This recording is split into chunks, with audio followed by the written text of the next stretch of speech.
Hello, good afternoon guys. Ayan, naka-prepared na po tayo. Binaba na po natin na ating mga halaman dyan sa taas. Ayan po, nandito na po sa baba. Ayan. Para po sa paghanda ng darating na bagyo dito po sa Bicol Region. Lalong-lalo na po dito sa Bolan, Sorsogon. Kasi sa ngayon po, nasa signal number 3 na po tayo. Kaya naghanda na po tayo para ayusin yung mga nasisira ng bagyo. Pero sana wag naman po, sana guys, wag naman tumuloy dito. Sana doon po duman sa taas ng hangin. Kasi dalawang category po, posibleng sa taas o sa baba. So mamaya-maya po guys, puntahan natin yung mga naglilinis ng kanal para sa pag-prepared ng darating na bagyo. Ayan po, para sa malakasan na ulan at pagbaha. Okay guys, ayan po guys, so hinukay na po yung kanina. Inalis yung mga bara-bara, mga plastic. Ayan po, dahil po sa bagyo na darating po, kasi nagbaba po dito guys kapag nasulat ng mga kanal.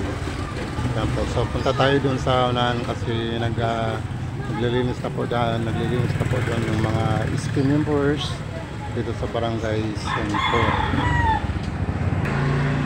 Ayan na po guys, so nalinis na po yan. Inalis na yung mga darak at saka mga bara-bara dito para po sa paghahanda ng bagyo na darating po.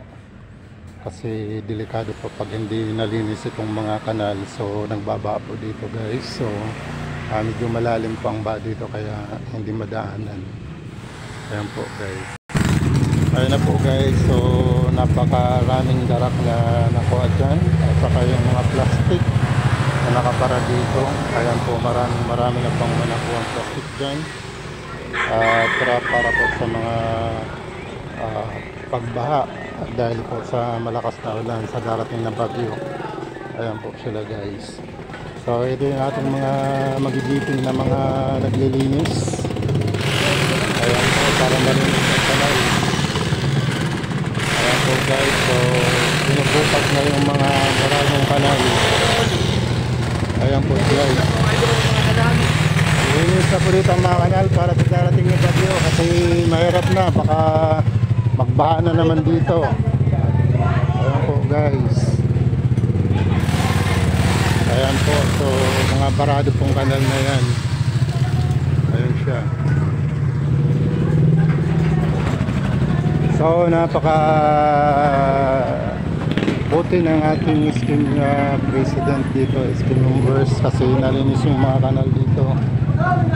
O yan, nagbaba na po kasi pag di po yung nalinis, sumapaw dito yung tubig at nagbaba po dyan sa may kalsada.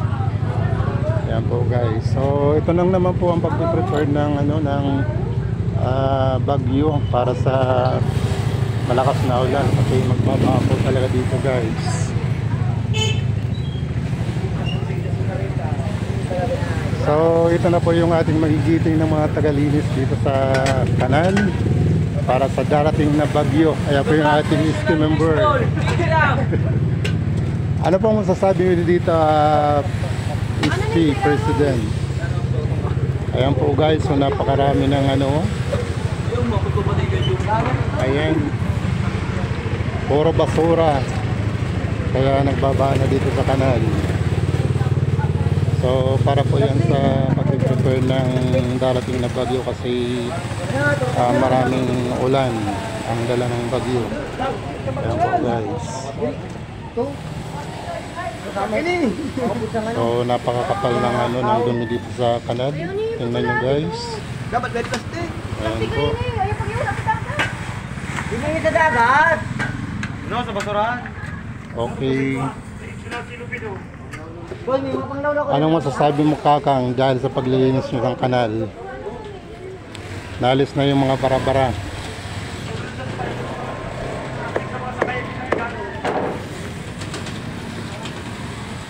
Okay guys, so nag-update po tayo sa darating na bagyo dito po sa Bolan, Sorsogon.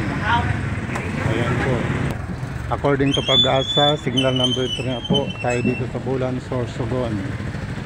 Pero kung titingnan nyo guys, so wala pa talagang parang walang malay ang panahon, parang walang bagyo na darating.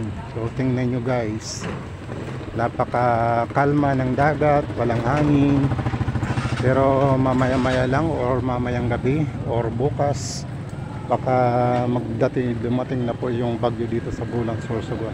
For the meantime guys, according to NDRRMC, signal number 3 na po ang Bulan, ang Bicol Region, Sorsogon. Ayan po guys.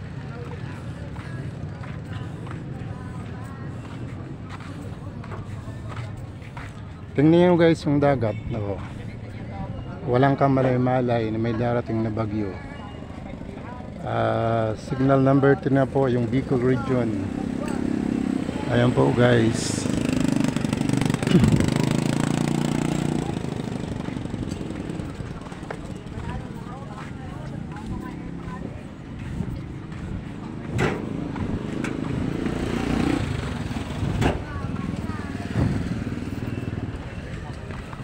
Ayan, so parang walang mangyayari kasi nga ang ganda-ganda ng panahon. Pero according to Pag-asa, nasa signal number 3 na po ang Sorsogon City, buong Bicol Region po guys. Ayan.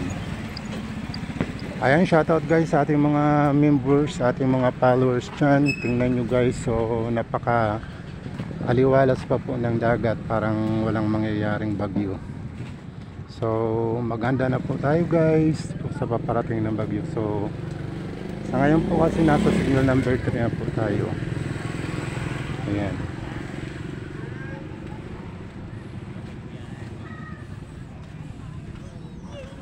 So punta tayo dun sa sentro. Titingnan natin kung ano na po ang situation dun sa sentro sa pag-prepare po ng mga tao sa darating na bagyo dito sa Bulang, Sorsogon, especially sa buong Bicol Region. Ayan po sila guys.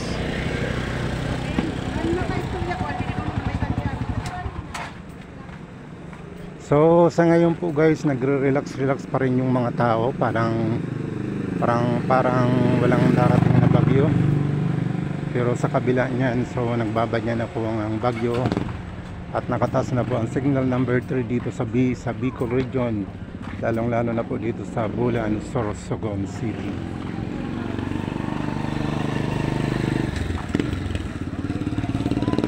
So ayun po guys, so ingat-ingat po tayong lahat dahil po sa mga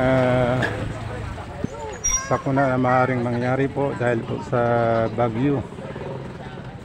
Pero kung titingnan nyo guys, so parang walang mangyayari, parang walang darating na bagyo kasi nga napakakalma na ng dagat. Ayan, tingnan nyo.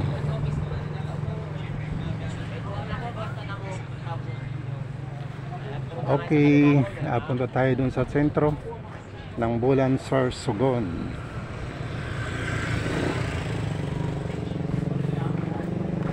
So pinapayuhan lang natin yung ating mga kababayan dito sa buong Bicol Region na mataas po ang tsansya ng storm surge dito po.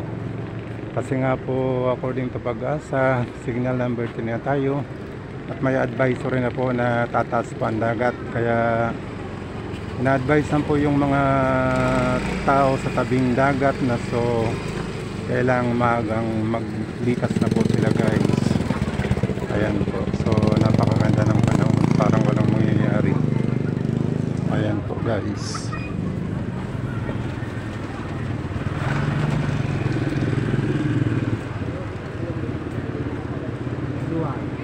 Naman lang sa kurante.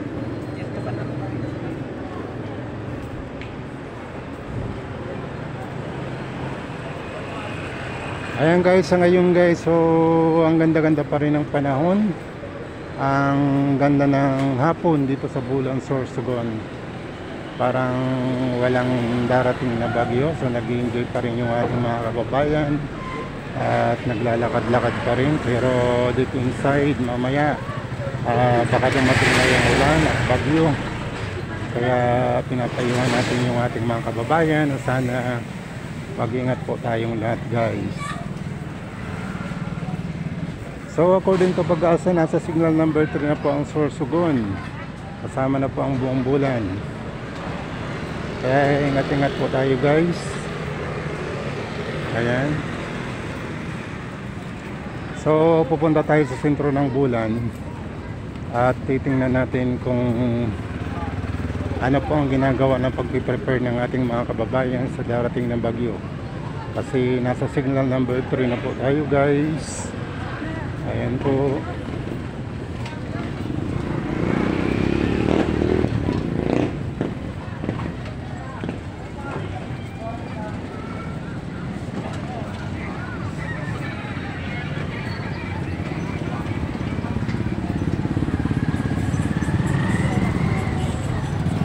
So ayan po, magang umuwi. So wala na pong pasok dito sa Bulan Sorsogon po dahil po sa bagyo. So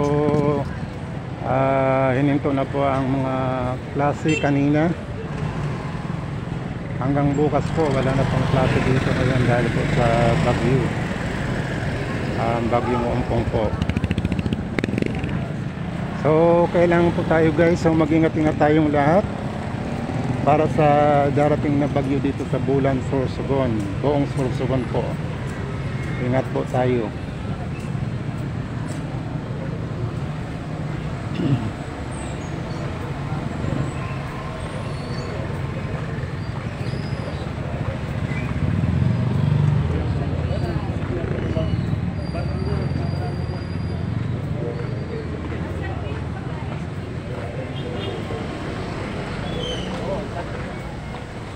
Ayan po guys, so nandito na po tayo sa sentro ng Bulan Sorsogon. Sa ngayon po maliwalas, wala pong nagaganap na ulan dahil po sa paparating na bagyo. Ayan.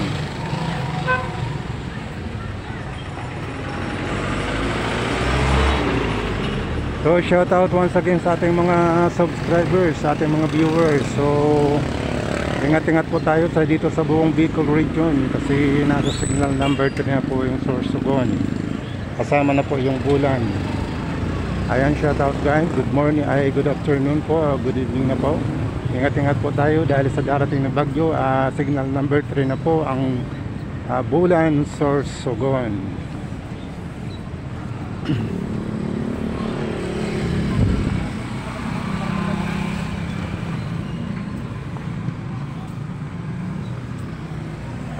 Sa ngayon po guys, parang ano, normal lang ang mga tao dito. So nag-enjoy pa rin sila sa pamamasyal. Feeling talaga nila parang walang darating na bagyo kasi enjoy na enjoy pa po sila guys. Ayan, tingnan nyo.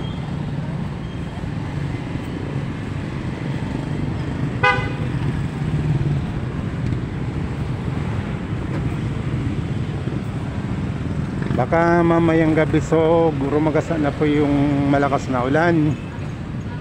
Kasi po sa Friday pa naman po maglalampol yung bagyo, pero baka mag-advance po ang paglampol ng bagyong Umpong dito sa buong Bicol region. Okay guys, ito yung panahon. Hanggang dito na lang yung ating video. So ingat-ingat po tayong lahat na kababayan dito sa buong Bicol region, at lalong-lalo po yung sa mga tatamaan ng bagyong Umpong. Sana wag naman po, kasi mahirap po ang tinatamaan ng bagyo. Okay, shout out, see you my next vlog. So manalangin na lang po tayo na sana wag tumama yung bagyo dito sa buong Bicol region, kasi according to Pag-asa, nasa signal number 2 na po ang Bicol region. Okay, shout out once again. Bye bye. Hanggang dito na lang yung vlog natin. So ingat-ingat po tayong lahat guys. Mag-evacuate na po yung mga nasa tabing dagat.